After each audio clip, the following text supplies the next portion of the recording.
Bueno, mis amados, nuevamente vamos a compartir la palabra de Dios y leíamos en el libro del sacerdote y escriba erudito Esdras, en el capítulo 9, y el título de la disertación de hoy es Descendencia familiar santificada y purificada.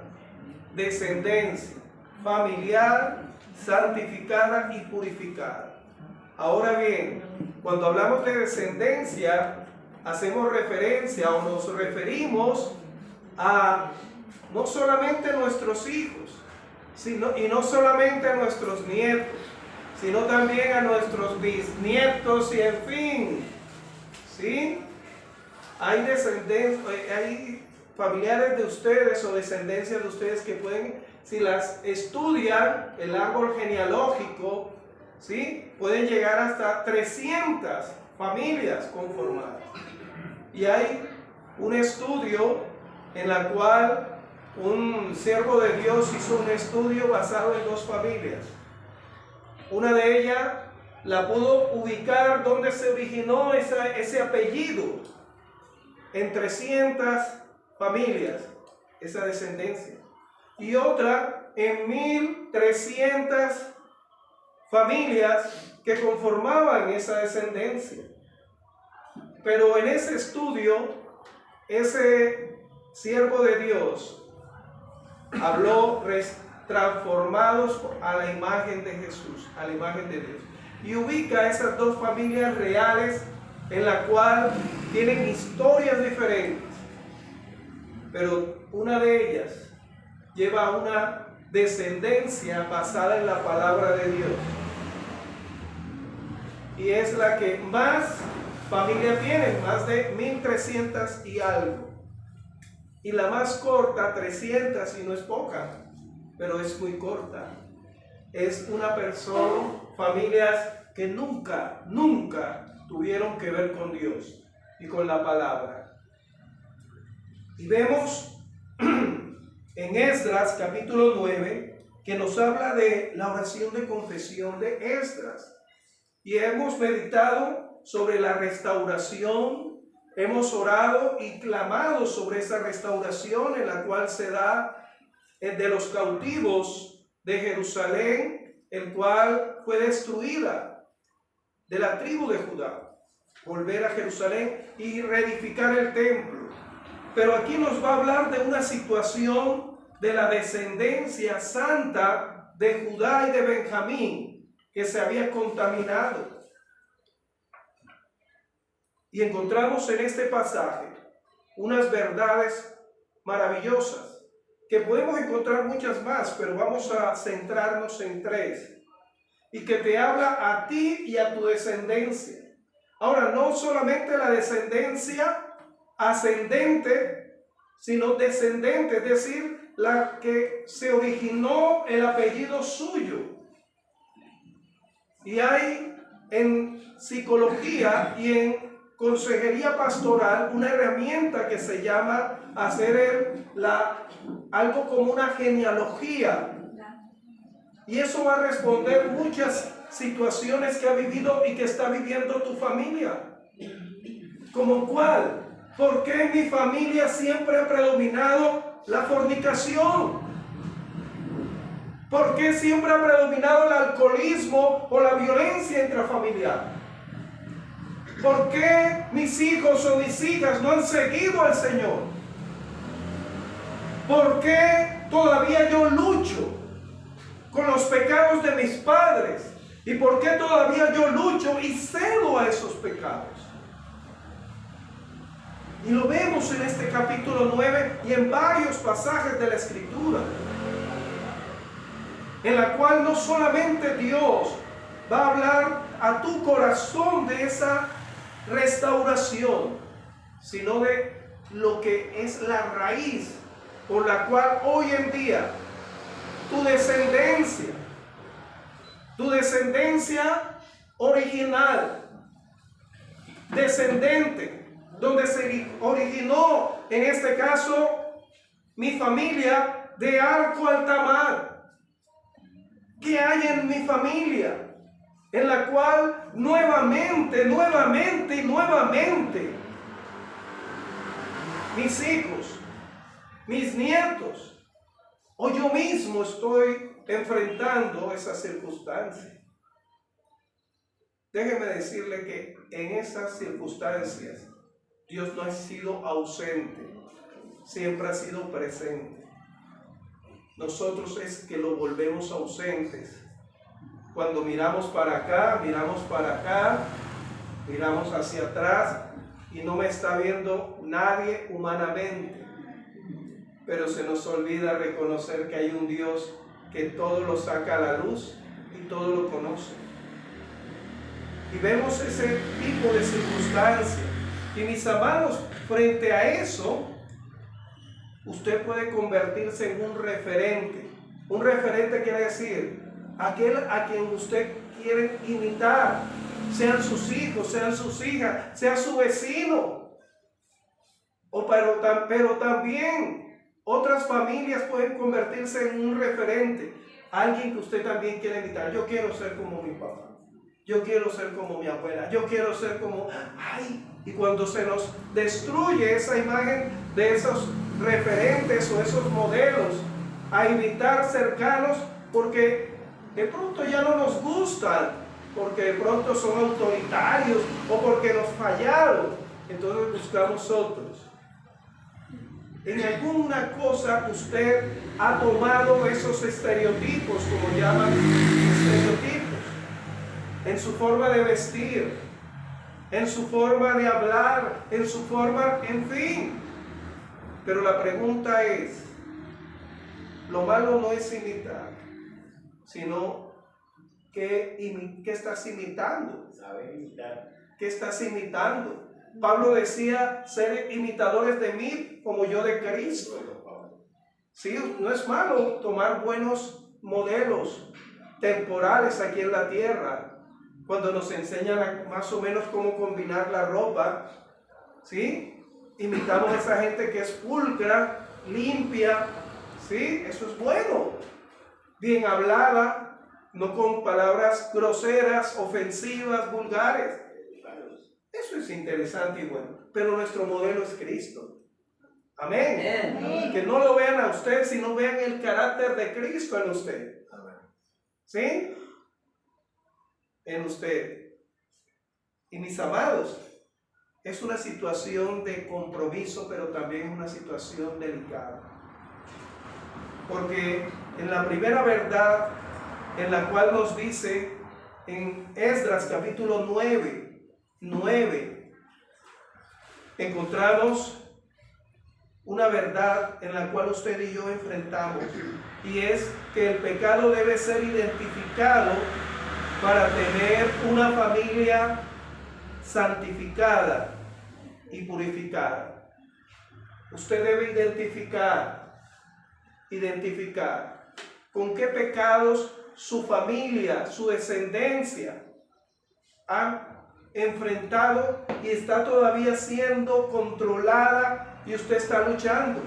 Nos dice en este caso los primeros apartes, en la cual nos dice, permítame leer para ustedes, acabadas estas cosas, ¿cuáles? La que meditábamos la vez pasada, de traer todo ese recurso, ese dinero, y Dios les guardó. Acabadas estas cosas, los príncipes vinieron a Esdras, a mí, diciendo, el pueblo de Israel y los sacerdotes y levitas no se han separado de los pueblos de la tierra, de los cananeos, eteos, fereceos, jebuseos, amonitas, moabitas, egipcios y amorreos, y hacen conforme a sus abominaciones. Ahora escuchen, el asunto aquí no es separarse de que no voy a hablarle al vecino como no es creyente, o no voy a hablarle a la vecina porque no se congrega en mi misma iglesia, no. Sino lo que nos dice en la última parte, nos dice de la siguiente manera, nos dice, y hacen conforme ¿a qué? Abominaciones. A sus abominaciones. Dios le va a decir a Jeremías, conviértanse ellos a ti y tú no te conviertas en ellos. ¿Sí? Claro, nosotros vestimos como mundanos. Jesús vestía como un judío con túnica. ¿Sí? Vestía con decoro, con decencia. Vestía bien. Él no vestía con la ropa que se emblanquecieron y que en Apocalipsis capítulo 1 vemos la manifestación ya no de aquel que estuvo en la cruz, sino que cuando Juan lo ve cae como muerto. Pero mis hermanos, estamos en el mundo y no pertenecemos al mundo.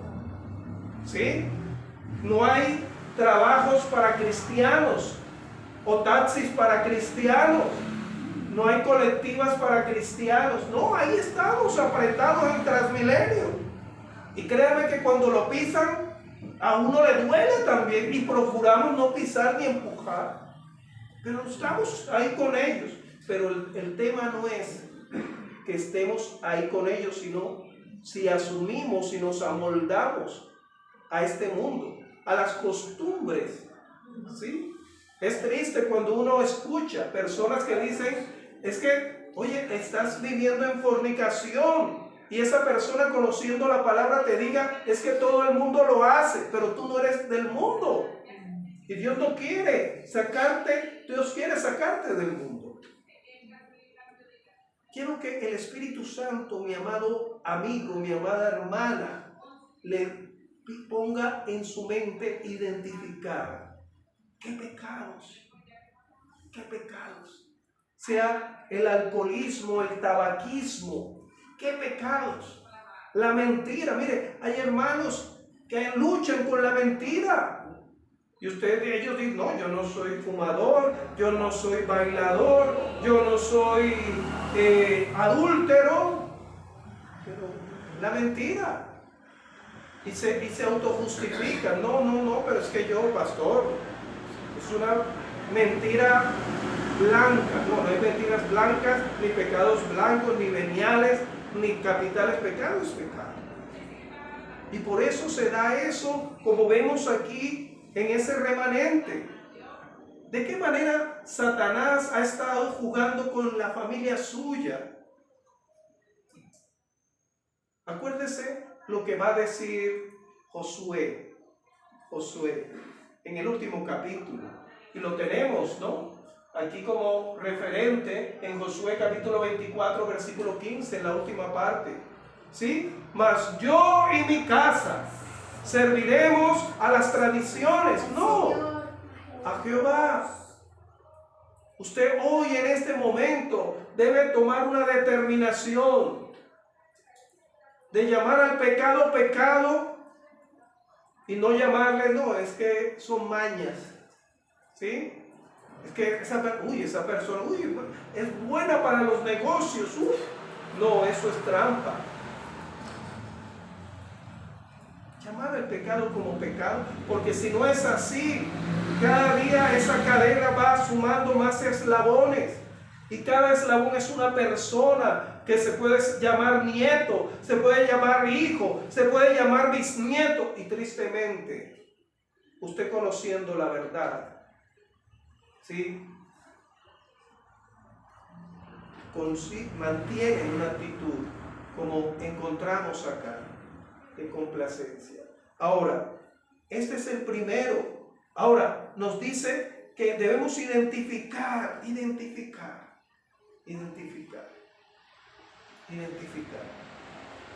¿Sí?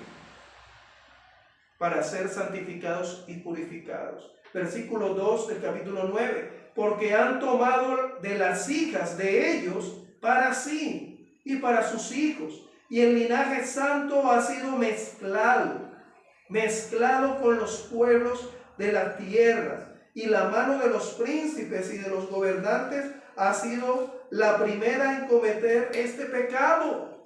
Ayer escuchaba a un pastor que él en su condición personal, él decía, mire, hablándole a un grupo de familias, le decía, vean, no le voy a recomendar que vaya a la iglesia. Él es de su punto de vista personal. No le invito a que vaya a una iglesia o que vaya un sacerdote o un pastor. Vaya, diríjase primeramente a Dios. A Dios. Porque nosotros los hombres fallamos. Y hay pastores que también tienen hogares destruidos. Y hay pastores que están divorciados y tienen 3 matrimonios también.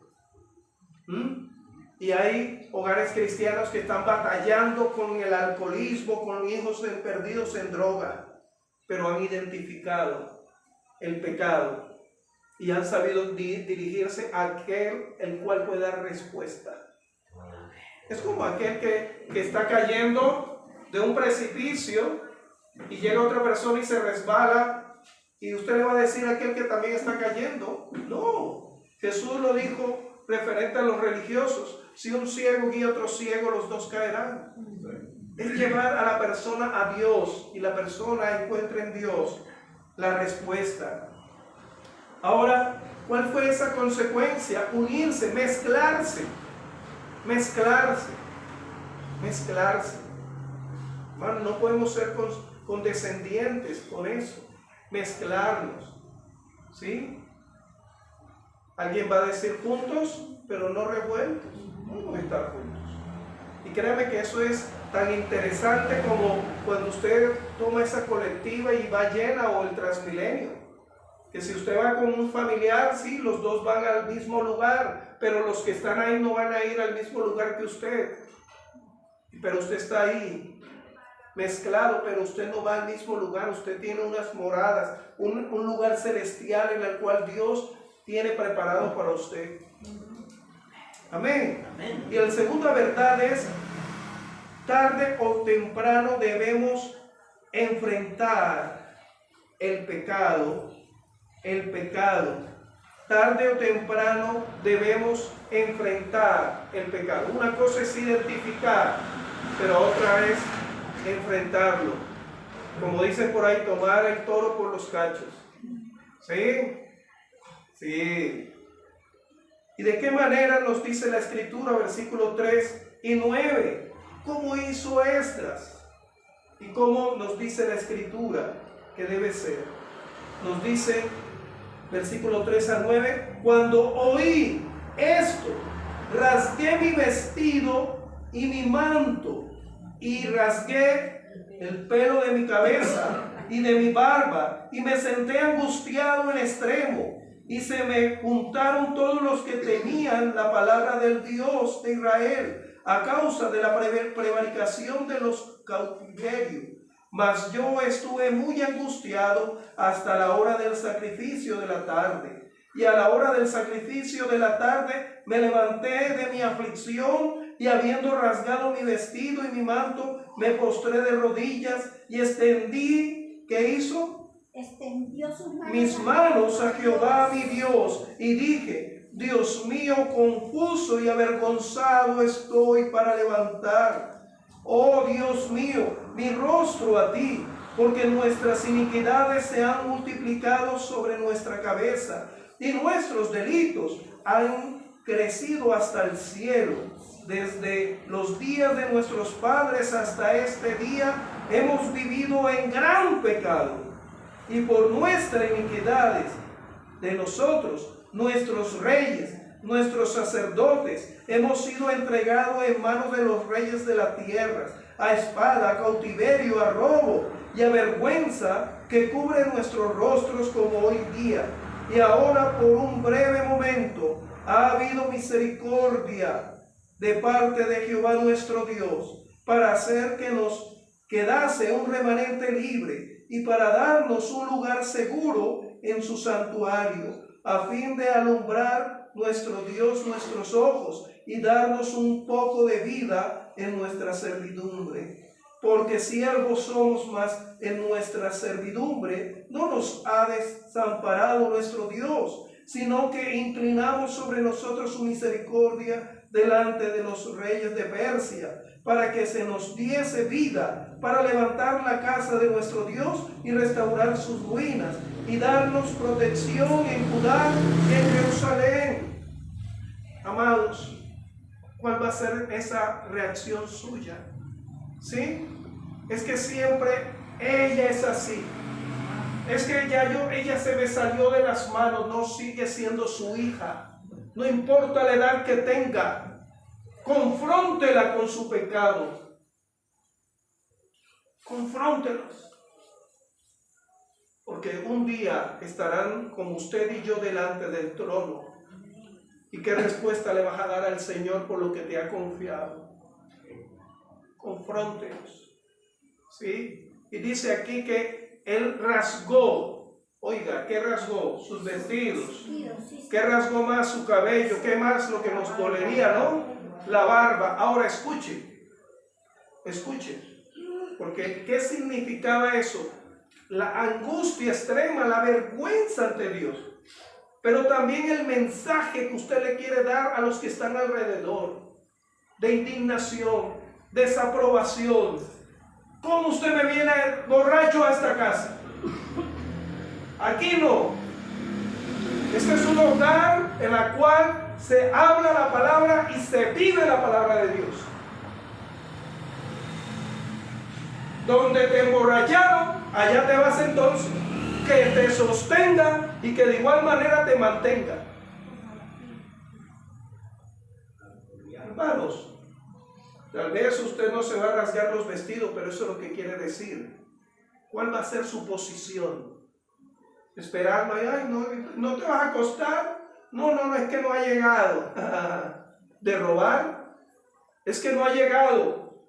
De fornicar, no ha llegado. De adulterar, que no ha llegado. Acá no. Si usted va a llevar esa vida, allá, acá no. Usted se está negando la entrada aquí. Igual que allá usted se la va a negar a entrar al cielo. Pero eso no es amor. El amor lleva a confrontar el pecado. Tanto así que ese amor fue expuesto en la cruz. Ten cuidado con lo que dice. De tal manera amó Dios al mundo que entregó a su Hijo para llevar el pecado. Debemos llevarlo, hermanos. El Señor no te niega entrada al cielo, tú te lo niegas. A los suyos vino y los suyos no le recibieron. ¿Sí? En este hogar se vive así. ¿Sí? Y si tú no puedes vivir así, yo no te estoy cerrando, tú te la cierras. Si usted va a trabajar de taxista, ¿sí? Usted no puede hacer de policía. Si usted va a trabajar de enfermero, usted no puede ir, no, que vengo a cocinar aquí en la sala de operación, pero usted es médico, no, yo vengo a operar. Así, mis amados. ¿Sí? La palabra de Dios dice que la luz vino al mundo, pero amaron más las tinieblas. Ese hijo, esa hija no te ama, porque con sus actos lo están rechazando, te están negando. Y vemos que aman más las tinieblas, el pecado. Y vemos eso, mi amado. ¿Qué dice la Escritura en Hebreos capítulo 12 y en Proverbios capítulo 3? Que Dios al que ama castiga, como el padre al hijo a quien ama. Vivimos en la psicología en la cual hoy en día nos equipan y nos vienen a dar consejos, pero dejando la palabra de Dios, la Escritura. Y eso es solamente humanismo, que no hay que levantarle la voz al niño porque se va a traumatizar, que no hay que corregirlo físicamente porque se va a traumatizar. ¿Y qué vemos hoy en día? Una sociedad cada día más endurecida hacia sus padres, irreverentes. No respetan ninguna autoridad. Se burlan, desafían la autoridad. Ahora escuchen, yo no soy ignorante de lo que les voy a decir. Porque pueden decir, es que estos son puro Biblia y son ignorantes. No, escuchen. Eso tuvo su raíz en muchos hombres y mujeres creyentes. El que los niños se les escuchara. Que los niños y niñas y jóvenes tuvieran un lugar acá. Porque a partir del siglo XIX hacia atrás, todo se pensaba con la mente adulta. Incluso no había cuentos para niños. no habían sillas para niños, no habían baños para niños. ¿Sí? Y sí, hay cosas que tuvieron su raíz en cosas buenas, porque la palabra lo dice: instruye al niño en sus caminos, y aun cuando lleguen a viejo no se apartarán. Y cuando habla de instruir, no es solamente estar ahí sermoneándolo, sino también escuchándole. La Biblia dice que el Señor escuchó el llanto de Ismael cuando moría de hambre. El Señor escucha. Pero tristemente vemos que son personas que quieren enseñar cosas que lejos de la palabra de Dios o sin tener en cuenta a Dios. Y en eso nosotros no podemos claudicar, no podemos admitir. Cuando nos dicen: tenga cuidado porque ese es el libre desarrollo de la personalidad. Tenga cuidado porque eso es como firmar un cheque en blanco. ¿Sí? Prohibido prohibir, como en la década de 1968, en la cual se habló de la libertad de los jóvenes en las universidades en Francia. Y esos jóvenes empezaron a salir a las calles y luego a decir: hagamos la paz, hagamos el amor y la paz y no la guerra. Y salían desnudos, llenos de droga, de marihuana. Y hoy en día vemos muchas ciudades en las cuales pasan por el frente de nuestro fumando drogas. Pero ese es el libre desarrollo de la destrucción de la persona, la cual se está destruyendo a sí misma. Y hoy día vemos nuestras ciudades aquí en Colombia contaminadas por basura, por tantas personas que están en las calles sin techo, sino porque le hemos dejado el libertinaje. No quiere decir que las vamos a obligar, no, llevarlas a Dios, no aquello que las va a destruir. Quiero, mi amado, ver que el pecado debe ser identificado, es la primera. El segundo, cómo debe ser confrontado, enfrentado ese pecado. Usted debe dejar por sentado cuál es su posición. Usted no puede darle un doble mensaje a sus hijos, un mensaje opaco, ni tampoco como hijo e hija de Dios, un mensaje en el cual ¿será o no será cristiano? Esto es un hijo, una hija de Dios. Y por último, mis amados, la tercera verdad es que todavía hay esperanza en Dios. Hay esperanza, y ese todavía es hoy. Hoy. No espere mañana. Hoy. ¿Y en qué consiste? Dice el versículo 10 y 15 del capítulo 9. Dice: pero ahora, ¿qué diremos, oh Dios nuestro, después de esto? Porque nosotros hemos dejado tus mandamientos, que prescribiste por medio de tus siervos, los profetas, diciendo: la tierra a la cual entráis para poseerla, tierra inmunda es a causa de la inmundicia de los pueblos de aquella región, con las abominaciones de que han llegado de uno a otro extremo con sus inmundicias. Ahora pues, no daréis vuestras hijas a los hijos de ellos, ni a sus hijas tomaréis para vuestros hijos, ni procuréis jamás su paz, ni su prosperidad, para que seáis fuertes. ¿Seáis qué? Fuertes. Y por eso muchas veces no tenemos autoridad. ¿Sí? No tenemos autoridad. En Dios no tenemos autoridad. No tenemos. Por habernos congraciado, mezclado. Ni procuréis jamás su paz, ni su prosperidad, para que seáis fuertes y comáis el bien de la tierra, y la dejéis por heredad a vuestros hijos, para hoy, para siempre, heredad. Les iniciaba diciendo sobre ese siervo que escribió e hizo esa investigación de esas dos familias, y la familia que tuvo más descendencia, tuvo más de 1,300 y tantas familias, y de esas familias que fueron unas familias que buscaron a Dios, que se basaron en la palabra de Dios como esa roca, como decir Jesús, que Él es la roca. Surgieron personas útiles a la sociedad, útiles a la sociedad.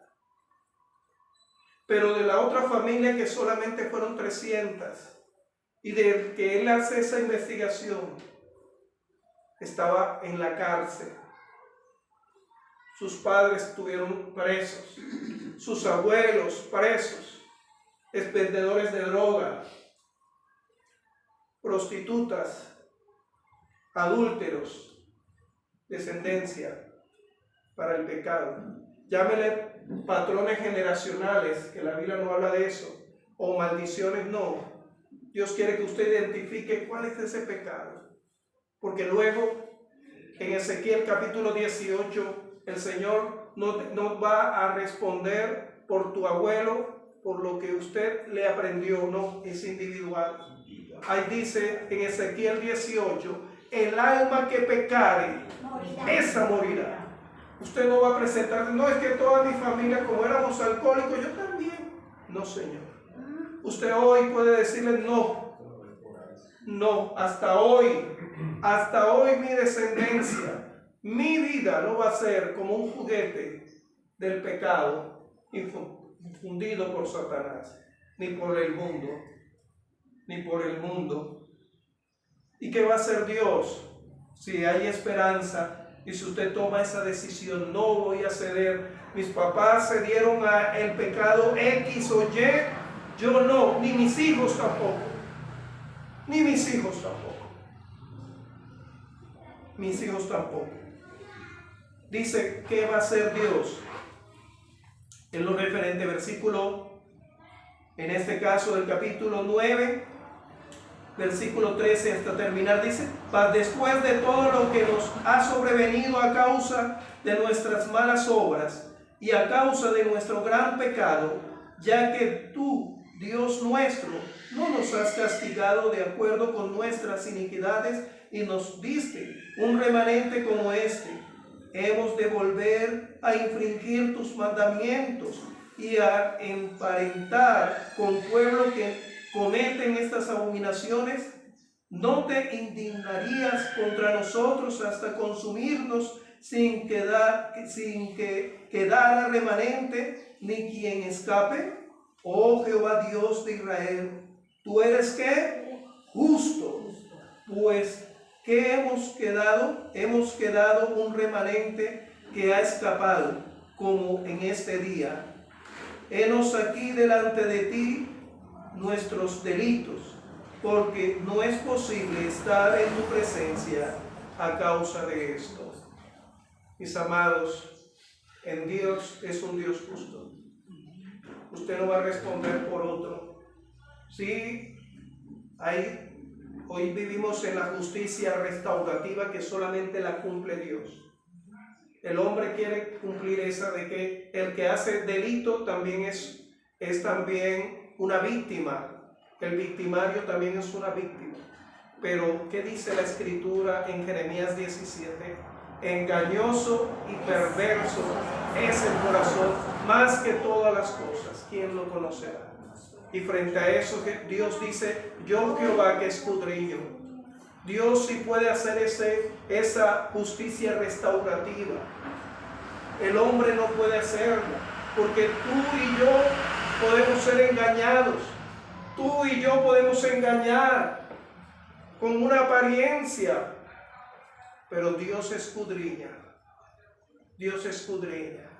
Y por eso escuchamos personas que dicen, si supiera el pastor, si supieran en la iglesia, si supieran mis papás en la que estoy, y se ríen del pecado. ¿Sí? Pero sea que nosotros, ¿para qué nosotros necesitamos saber si usted no va a dar cuenta delante de mí como pastor, ni delante de la congregación, ni delante de sus padres, sino delante de aquel, dice la palabra, que las islas huye? A ese, del cual usted y yo vamos a dar cuenta. Que Dios nos ayude a identificar el pecado, a no cubrirlo ni disimularlo, pero también cómo reaccionar ante el pecado, pero también saber de que hay esperanza. Hoy, no esperes a mañana. Poderoso Dios, aquí estamos, confundidos, Padre, avergonzados. Vemos, Señor, este país y el mundo, Señor, sumido en la desvergüenza, que a lo malo llaman bueno y a lo bueno llaman malo. Señor, en la cual el pecado se alaba, diciendo, oh, qué varón eres porque tienes muchas mujeres y muchos hijos, pero ninguno de ellos es responsable. Ninguno de ellos lo sostiene ni a la esposa, ni a las mujeres, ni a los hijos. Pero dice que, oh, qué gran varón eres. O esa mujer que dice, oh, yo soy la que más atrae las miradas, pero no eres amada, sino solamente deseada. Oh, cuán confusión se encuentra este mundo, Señor, por el pecado y por estar lejos de ti. Perdona esta nación, perdona tu iglesia, perdónanos, Señor. Ayúdanos, Padre, a identificar el pecado y llamar las cosas como son. Porque no te van a estar rechazando a ti y no a nosotros solamente. Ayúdanos, Padre, a levantar una generación a través de tu palabra, a no claudicar, a decirle a nuestros hijos, hijos, yo soy pecador, pero Cristo llevó el pecado tuyo y mío. Hijo, yo te voy a fallar y te he fallado, pero Cristo, Dios, no te va a fallar. No vivas imitándome a mí, sino a Cristo. Y ora por mí y yo oraré por ti para llevar una vida apartada, dedicada a Dios. Porque si no lo hacemos así, las cosas no van a ir mal, sino que van a empeorar. Ayúdanos, Señor, por tu nombre. Pedimos por nuestros familiares, Señor, creyentes o no creyentes, imploramos por ellos. Que tú los confrontes a identificar esos pecados. A ti no te podemos engañar, Señor. Imploramos que ellos sean llevados al arrepentimiento y a una conversión genuina. Que no sean recitadores de la palabra, sino que vivan tu palabra, Señor. Te lo suplico, Señor. Te lo imploro, Señor. Amén. Amén y amén. Que Dios les continúe diciendo.